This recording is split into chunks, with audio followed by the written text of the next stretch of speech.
सूबाई दारुल हुकूमत कोयटा में इन दिनों सूरज सवा नेज़े पर। तपती धूप में तरबूज का इस्तेमाल लाज़िम व मलज़ूम समझा जाता है। यही वजह है कि शहर की मुख्तलिफ शाहराहों पर रेडियो में बर्फ पर सुर्ख खुश जायके से भरपूर तरबूज सजे हुए हैं, जो हर गुजरने वालों को अपनी तरफ मुतवज्जा करता है।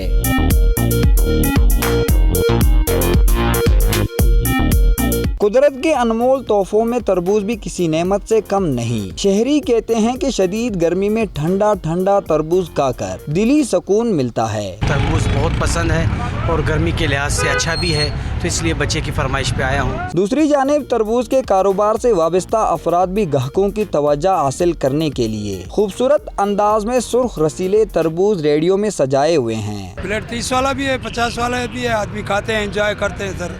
गर्मी को भी प्यास बुझाते हैं अपना।